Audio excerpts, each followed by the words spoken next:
Hi, Jonathan Danels. Hello, Sorry. Scott Nell. Yes, yes.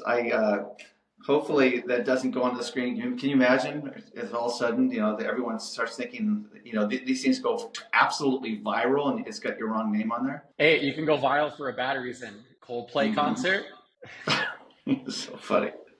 Hey, Jonathan, I'm so glad to have you here because you've been seriously it's been great for me to be partnered with you, and being part of so many deals together and helping each other on deals and going out, it's been real nice. And because when I knew you were looking for a team, the truth is once I met you, I wasn't really looking for anyone, but I met you and I went like, oh, geez, this guy's different. This guy's special, and it's really that's what it's turned out to be. So I'm really happy to be working with you. I'll just say that.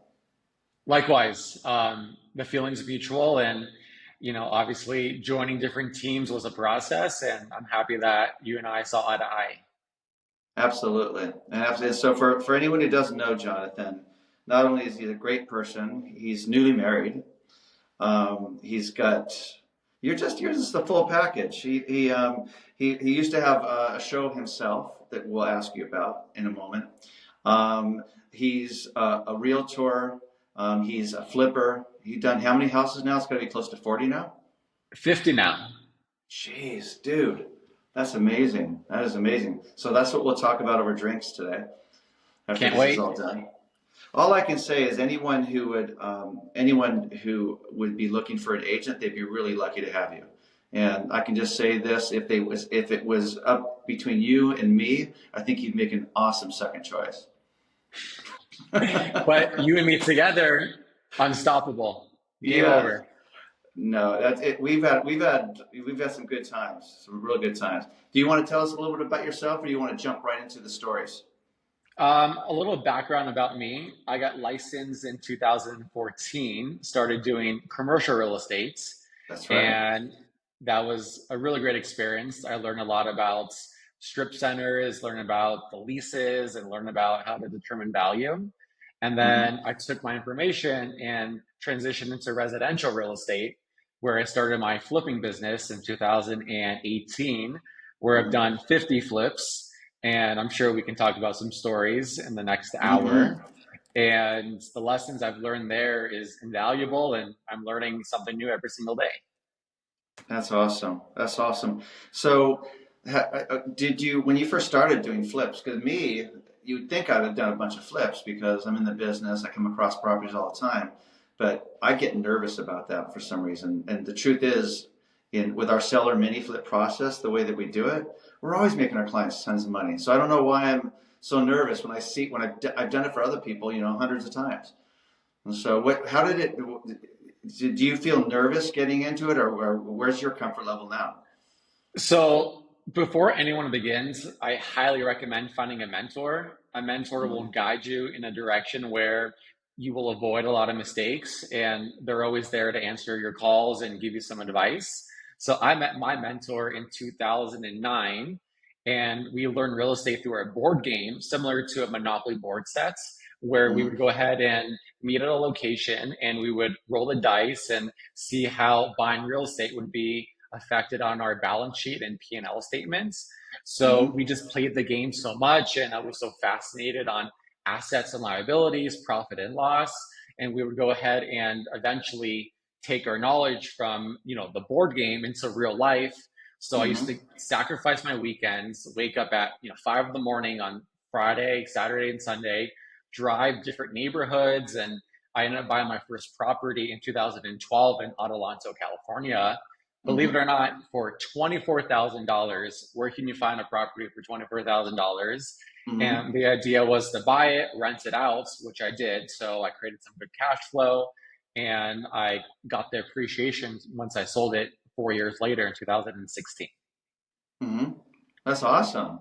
Well, how do you get a house for 24,000? I mean, how does he? I mean, it just seems like you can't even get land for that. I mean, So this one was actually a manufactured home on permanent foundation, okay. and there was no HOA fees, and um, it was just in an area where prices were extremely affordable. Obviously, in LA County, you can't find a house for, X price, but if you go out 2 hours away from Los Angeles, you're able to find some good deals out there. Hmm. Awesome. And then Uh, you end up selling that and taking the equity and putting it to another property?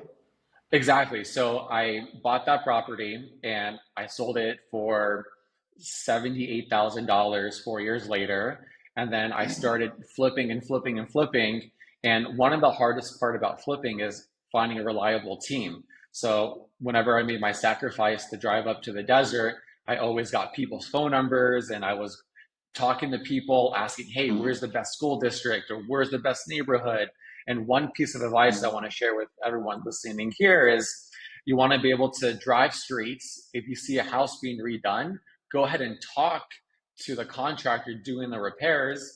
Take a look to see how the craftsmanship is, see, Hmm. ask them different pricing. And then from there, you're able to recruit them if they have free time to work on your projects. Great. I love it. I love it. So far it's been real estate heaven. Talk to us about some real estate hell. Real estate hell. Wow. Okay, let me think. Real estate hell. You don't have any stories ready to go? Like something bad? Yes. That's all it's real estate hell with Scott Nell. No, I do have bad stories. I got to just think of a bad story. Okay. I am so surprised. Everyone else came prepared except for my sales partner. Look at you. Okay, so I do have a story, but is it bad? Is it bad as I share it? I shouldn't be like, I shouldn't feel bad if I share a bad story, right? No, you share some of the stories could be, oh my God, that it sucked, it was awful. Some of it could be, I learned from it. It's whatever you want. Like the one, we won't mention any names, but the one you and I did together where the person wanted to stage it themselves and prep it themselves and everything, and then we got them an amazing offer, and even when it didn't appraise, we were getting the buyer to step up, and then this person still didn't move forward on the deal.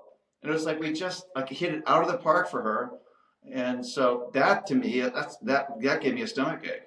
And what was great about you is you said, you know what, it's not worth it.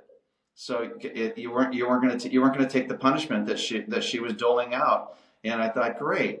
I think it's awesome that felt good. You wanted to stand up for who you were, and you weren't going to be treated that way. And you did everything you could. And you said, bye bye. Bye That's a bye. real estate hell story right there, baby. Okay, so do you want me to put that in my own words? No, you got to come up with your own now. Okay, so do you want me to come with my own for flipping or for Whatever you brokerage? want, whatever stories, whatever big real estate challenges you've had. But tell another story. I mean, what do you? I mean, if you've done 50 plus flips. You and I have done deals before. What about the Yep. deal in Encino Hills? I mean, that was there. I remember there was the. It turns out. Remember that when I happened to know the seller, you were door knocking and you came across something. Oh, yeah. Yeah. That was disaster. Okay, so I will try to tell that story, okay? So Scott and I when okay, so here's a story I Just want to talk to share. me, Jonathan. You're so good at this. What are you doing? It's like you're nervous or something. Just talk to me. Just Okay, talk to me. Tell us, everybody, me, what happened. so there was a listing in Encino that Scott did extremely well for the clients. They Okay. got over $200,000 over the list price. And whenever our team gets a listing, we like to door knock on neighbors and invite them to the Taco Open Bar and just kind of promote our brand and business. So Mm-hmm. what happened here was a neighbor came by and she said, "Oh, I'm thinking about selling my property." So I was like, okay, great. What's the address? Let me run some comps. We'll come over and do a listing presentation. So the weeks go by and we schedule a time to go on. We schedule a time to meet in person, and we tell her that we have a perfect buyer for this specific house. He's very active in the area, and he's an all cash offer. So what we did was we brought him in. He started looking at the land. There were some issues with it because of the way it was shaped, But one of the Hmm. things he really liked about it was he owned property on the same streets, and also it had a view. With view Hmm. properties, people definitely pay a premium. So Hmm. once we walk the property, we report it back to the seller, and the seller, once he found out the person's name, it's like World War III happened. It was a complete, 360. The seller was, for some reason, mad at us for trying to promote her property to get her the highest price. Unfortunately, And they had already given us the okay to do it. So if anything, we were just going out of our way to get them the right buyer, and this was the perfect buyer. correct. It was the perfect buyer for all the reasons that we shared.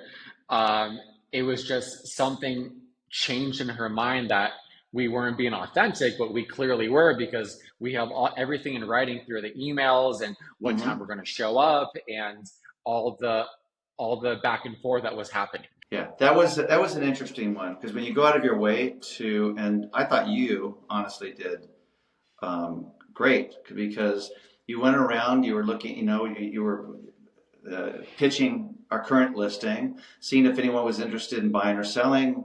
Then all of a sudden you have a great person to connect, and what happens? It backfires. I'm thinking like, how did that backfire? We said we want to bring someone. You said yes, and then we brought someone, and then all of a sudden things went topsy turvy. And sometimes I just don't understand why. I mean, it was just all. I don't think you could have handled any better than that.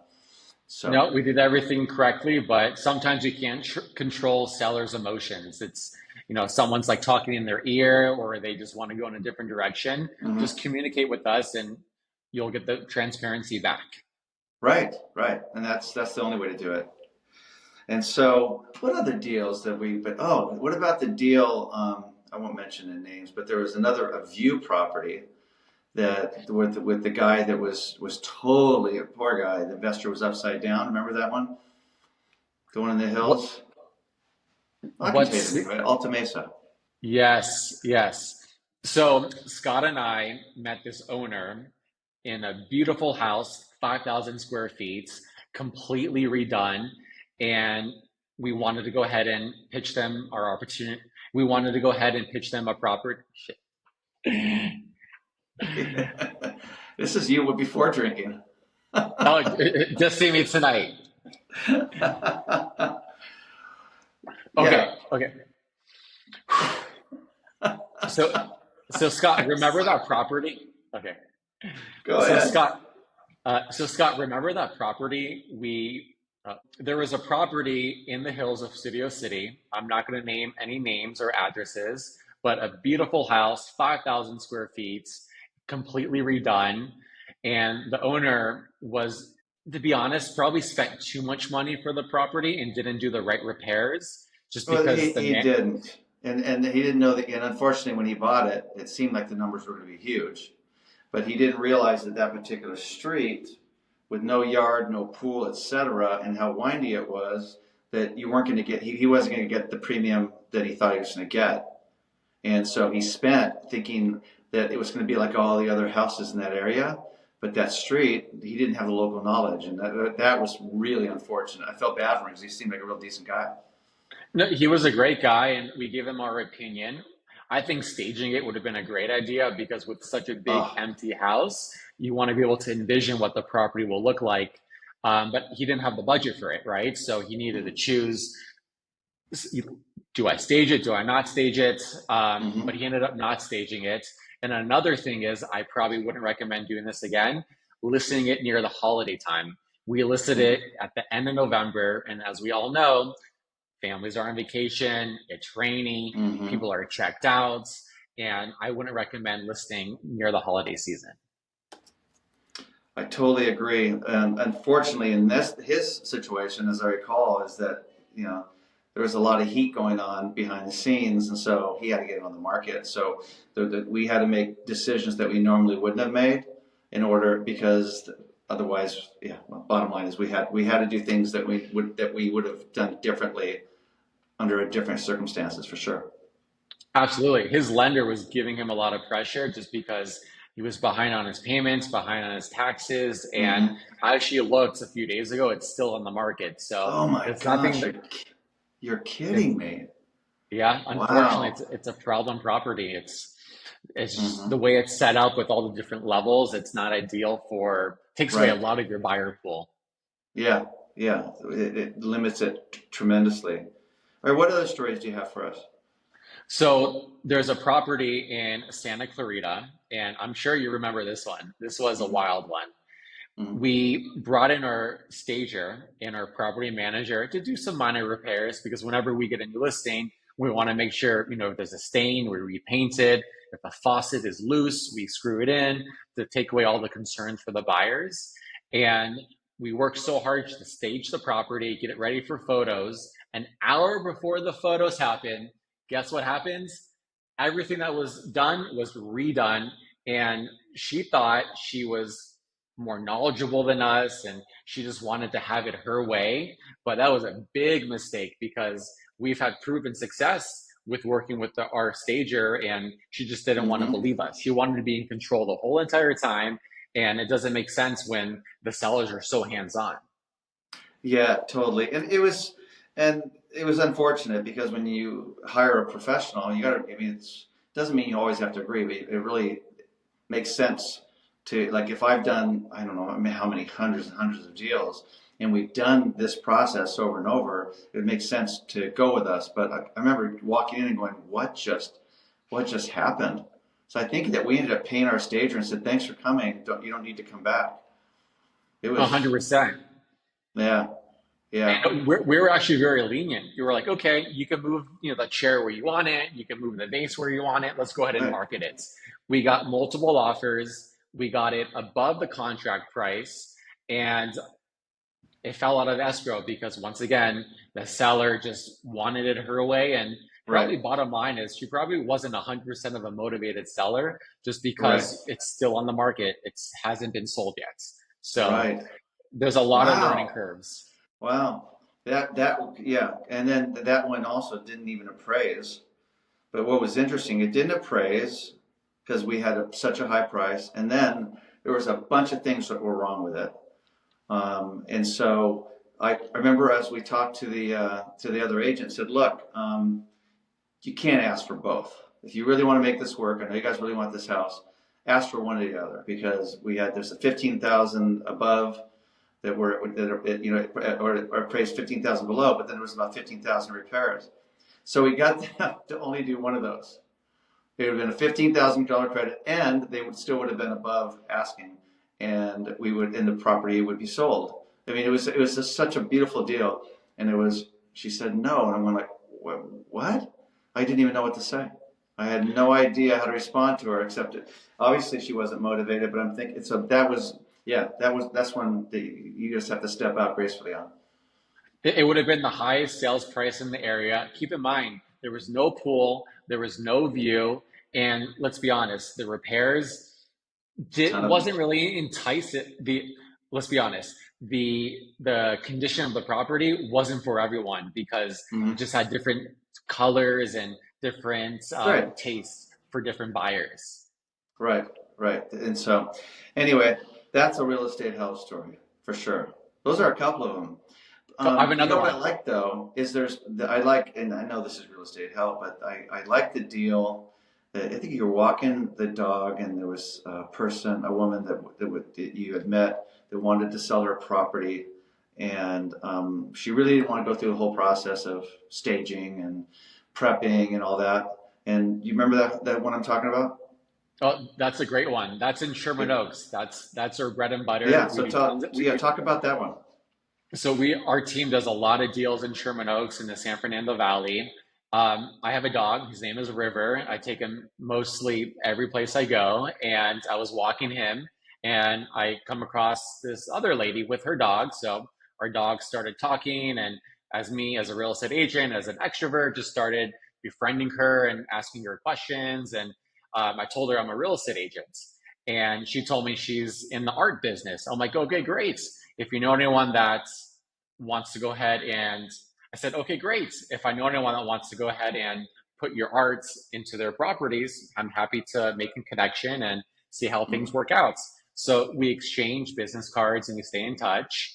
Hmm. And she calls me a few weeks later saying, hey, Jonathan, I'm actually thinking about downsizing, and would you like to come over and give an evaluation on the house? So Scott Hmm. and I went over, we walked the property, and then we ran some comps and we let her know what her house is worth as an as is value, or option number two, if you stage it Hmm. and do some repairs, what it'll be Right. worth once you do the fix up. She was actually looking for something quick and easy. So we reached into our Rolodex and we actually found someone within a day or two to write an Hmm. offer. And it was actually the next door neighbor. The next door neighbor wanted to buy another property so her relatives can live right next door to her. And it was actually a pretty quick deal. The seller was happy because the seller didn't have to deal with open houses. The seller Right. didn't have to deal with any repairs or any staging. And that was actually a really good deal because everyone was happy. Yeah, it was good too. And what I think what was good too is that she knew what the options were. So look, if you go to market, we really believe we can project out it's going to be approximately worth this range, and this is what you have to invest. But that all meant more time in the house. It meant coming up with the money, and it meant the stress. It wasn't worth it to her to make that extra money. And so, but yeah, that ended up working out really well. So I love it when we give people options, and then at the end of it, you listen to them, and then deals work out. That was a really good Absolutely. one. That Yeah. was good. That was good. What about the other one in Porter Ranch? Mm-hmm. So, one advice I got from my mentor was network with your sphere, network with You're people where so you good at go that. often. Thank you. So I'm at the gym 5, 6 days a week, and I'm always talking to people. And I came across an attorney, not only just an attorney, a probate attorney. And as we Mm-hmm. all know, probate attorneys have fantastic leads if you can handle them properly. So after going to lunch with the attorney and building some good rapport, he referred us a client, and they wanted to sell in Porter Ranch. So it was a probate. So we gave them two options. The first option, an as is value for 950, or if you put some repairs into it, which we have tons of resources for, handyman, moving companies, painters, electricians, Right. what the second price would be. So they wanted to maximize the value of the house. So we oversaw the process. They invested $60,000 in the home, and then they got a sales price of $1.2 million. It's a no brainer if you have the funds to be able to do it. But if you don't have the Right. funds, Equity Union also offers a service where you're able to borrow the money and then it's paid off at escrow. There's Yes. always an option to, so there's always an option if you want to sell it as is or go ahead and do the repairs. Absolutely. And what I thought was interesting was when we first walked through, there was so much stuff in the house, and we were thinking like, oh man, we should just sell this as is. We didn't think, we thought it was going to be a big can of worms if we didn't. And then our project manager went through after everything was cleared out, calls us up and says, this place is actually pretty nice. If we did this, and I can use this still, and we can still use this, and this bathroom works, blah, blah, blah. And at the end of it, I think we just said, well, approximately how much could you do that for, including staging? Give us an approximate. He goes, well, probably 50 to 60. And went, 50 to 60, you can do that? And then you and I said, we need to do that for sure. So we talked to the estate and said, look, there's no guarantee you're going to get this back, but I don't see you not getting it back. I think you get at least 2 or 3 times this back. They listened. I love it when they listen. They listened to us, Yeah. and then our team went in and did it, and yeah, they made an extra couple $100,000, couple extra $100,000, and we took the time to, because it took us longer to list. There's more money, more resources, more time for us, but it was, doing right by the client. And to this day, one of the trustees, we use him for electronics. He's an electrician too. So started hiring him and using him. Yeah, and every time we see him, he's got this big smile on his face because together we made him an extra easy 200. I It's love it. it's a it's kumbaya. It works Yeah. for Uh huh. everyone, and it's a win-win for everyone. But to sprinkle in some real estate hell within that story, remember during escrow, we get a call from one of the neighbors. The Mm-hmm. backyard is flooding. We're like, holy, what's happening? So we rush Mm-hmm. over there, and it could have been a homeless man. It could have been someone disgruntled. They took some of the pool equipment, they rearranged some of the staging inside. Thankfully, we're able to save everything before any water damage happened. Oh, that would have been a That nightmare. was that could have been really bad if we didn't jump on it right away.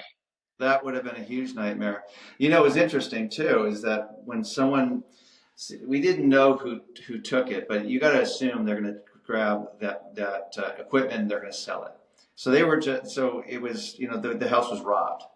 So we called up the other agent and said, just so you know, this is what just happened. So we're going to replace this and everything, but we just want you to know that you know we wanted to disclose everything because you can't have someone break into a property and then not disclose because the buyer has the right to know. Fortunately, the buyer understood that when houses are vacant, this kind of stuff happens, and because they're targets, they're perfect targets.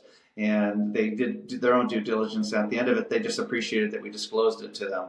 But yeah, that was interesting. I was thinking, like, I wonder because this is such a rare situation, but it happens when you have your house vacant and it's a target. I was thinking, oh gosh, I hope they don't react. And it turns out they didn't. It's like, oh, good. So it all worked out Yeah, well. it could have been way worse. And whenever I flip my houses, I'm always knocking on the doors on the neighbors on the left and right, getting Oh, their smart. information and sharing my information with them. So if there's an issue, they're able to call me and I'm able to take care of it right away. That's great. That's great. Would you like to share a little bit of your experience with it? You don't have to, I mean, just whatever your true experience is, because I'd love to be able to share that with whoever is interested. So when it comes to finding a real estate partner, I look for someone who has experience. I look for someone who is truly passionate about the business. And I look for someone that is passion, value, and someone who gives honest feedback. Because Hmm. those three things together is you, Scott. I'm serious because Thanks, man. you deal with so many different real estate agents and different people or just anyone in a professional setting, and you can tell if they're fully there to help you or they're just looking to make a quick buck and leave. So Hmm. for instance, relationships are everything.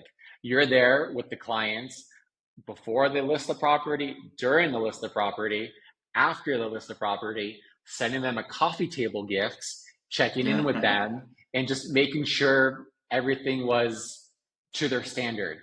And I know you're always looking to improve and always looking to communicate. And Sure. communication is very, very important. We deal with people every single day. We don't get a response back for 5 days, 7 days, and you realize what's going on. So someone who's always available is a true professional. Thanks, man. Well, I felt the same about you. Like I said earlier, that I wasn't looking to bring anyone else on, but I knew that you were different. And I asked around about you too, but I trusted my gut, and it definitely paid off. And I also like that you stay so freaking calm too, when because there's been a couple of situations where there's ones like that, you know, like that attorney you met at the gym, and they were lovely to work with, smart, lovely. They didn't do everything we asked, but they were great to work with. Very And the one we reasonable. just did on Wrightwood, I mean, they were great to work with. They set a very high bar, but the communication was great. But you stayed calm throughout the whole thing. And even when there's that person up in Santa Clarita, just like really, it cost you. You were just about to get married, and cost you probably $10,000 to $12,000 on that deal, because that's not money that's going to go into your account. You stayed calm and you made great decisions. So I like you as a person, and then fortunately you happen to be very talented at what you do too. So it's a love fest. It's a love fest for sure. And something I want to add about you is your leadership. Yeah, go ahead, go ahead. Yes. So your leadership. So you're Okay. always, keeping us in the loop on any off markets or any scenarios on how to like deal with things because through real estate there's always something new and you want to be able to learn from your peers that you trust on how to handle things because everything is super delicate and you want to make sure you handle it in a nice professional manner. And plus, Scott's the go-to person if you need any referrals for a moving company or an accountant or Uh-huh. a plumber. Like, you're always so good about connecting people with your contacts. A lot of people keep them close to their heart, but you're so willing to share the wealth and make everything very fair, which I appreciate. I appreciate it, but the thing is, I like doing that for people, nice people. if someone's not a nice person, then it's like, if you don't appreciate, that I'm going out of my way, then, to me, it's kind of like, I want someone who gets it. And so you've always been that way. You've always been easy. That's why one of the reasons the whole team is that way. Oh It's a yeah. very giving group, which is, I'm so glad that we have it. It's a great team. And also to add another real estate hell with the Wrightwood story, we found Mm-hmm. the buyer for top dollar. Mm-hmm. While we were in escrow, a lot of things happen with getting cited doing the backyard unpermitted or the fireplace not being so structural. And they could have walked, the deal could have been dead, and we could have started Mm-hmm. over. But through the patience of educating our clients and being transparent with both sides, we're Right. able to come to the middle and come to an agreement where the buyer is happy and the seller is happy, because that could have gone sideways. Yeah, it was like there was like the hillside, there was like the patio and fireplace and all that. It was done meticulously, Perfect. beautifully, beautifully. And then someone said that it wasn't permitted, which I thought, does this need to be permitted? I don't know what needed to be or what didn't need to be. So of course we had to disclose it. And what was great is, like you said, is that the other side, for one, the buyer stayed cool. The other agent stayed really cool and kept communication. So did you. And then, even though the seller sometimes got a little worked up because they're passionate, they always pulled it. I don't know, man. They were just such cool people. But they would get passionate about it and then bring it down and look at the whole picture. So yeah, that was a really great one, because that one could have fallen apart any minute. And so, but working with you on that was fantastic. It really was. And plus, the sellers are great. They always gave us Oh, they're wine and amazing. cheese while we were meeting with them, and they always had great stories to share, and they're great people. Yeah, yeah. When we first showed up, and I was thinking, like, gosh, there's no way they can be this nice. And turns out they were nice to the. Oh, if they're in town again, I'd like to break bread with them. I think it'd be awesome. Yes. Or they moved to another state, so we might need to Yes. take a flight and go visit them. Yeah. Well, you will. Because you don't have kids, but if they're down here, just being transparent, then I think it would be great. Absolutely. Well, Jonathan, that was great. It took you a little bit Uh, a while to get going at the beginning. I'm going, what the fuck is he doing? So uh, uh, you were being you know trying to be what? so polished, and I told you you I don't know. need to be polished. Just talk to me like we always talk, because you're really interesting. So I thought that was very funny. All right. So another thing that you do, and I really am impressed at your age that you're doing this, is you have some of your own Airbnbs, right? Correct. So through the flipping, really opened up some amazing opportunities to buy some properties, do tons of renovation, and Mm-hmm. keep them as Airbnb rentals. So I started that about 4 years ago. Mm-hmm. And at one of them, actually in Morongo Valley near Joshua Tree, between Joshua Tree and Palm Springs, Mm-hmm. my partner and I, we built a swimming pool, we built a spa. It has views of the whole entire mountains. It has a Mm-hmm. yoga deck. It has this really cool like barrel sauna. So it was a great learning experience, and I help manage that when it comes to the rentals, on top of flipping homes and on top of doing deals with you on the brokerage side. That's awesome. That's all. And then, so how's it going in Joshua Tree? Because I heard during COVID, there a lot of people went there, and then there's some people that are actually leaving. So I actually had an Airbnb that I bought and I redeveloped in Joshua Tree. Mm-hmm. And I ended up selling that one because I got a really good offer. But to Oh. answer your question regarding the Joshua Tree market, there's tons of cities next to Joshua Tree. There's Joshua Tree, Yucca Valley, Morongo Valley, Mm-hmm. Yucca Valley, 29 Palms. And to really stand out, you need to have really good photos, and have to have a lot of amenities. Because Mm-hmm. during COVID, people were working remotely. They had their check from the government that they were spending on travels, and Mm-hmm. it was more lucrative back then. Now you have to be hyper focused and have those things so you're able to maximize your dollar, because as all things, the market changes and more competition comes out. So you have to be really strategic on Mm-hmm. how you manage your product. Awesome, awesome. And then tell us about the show you had because I saw a couple of episodes when I first met you, and I went, man, he's really good. And so tell us about the show. So if anyone is interested in learning how to flip, I got to be on the opportunity to be on a show with Tariq Al Musa. He is the guru of house flipping. It's called Flipping 101 with Tariq Al Musa, and it is episode 10 on season 2. Mm-hmm. And basically, we bought a property, my partner and I, and it really was a great experience because we had the best flipper by our side teaching us, what we should do and what we shouldn't do, even Mm-hmm. though we did have experience in the high desert markets in San Bernardino County. LA market is a whole new thing. For instance, Mm-hmm. landscaping. Landscaping you don't really do in the deserts. In LA County, it's needed because buyers care about that. So Mm-hmm. things like that and staying within our budgets and finding the right contracting team is super important so you're able to finish the project on time because each month that goes by, you have your interest payment, you're paying taxes, you're paying insurance, Mm-hmm. the economy is changing. So you want to make sure you finish it as fast as possible. And that was a really great experience to be on TV. That's awesome. I think that you should consider doing something like that again because I thought you were really good at it. You're very natural. So I'd love to see you. Yeah, let's talk about that over drinks. I'll be seeing you in about an hour and 20 minutes. So, I can't wait. We'll have a lot to talk about. all right, great.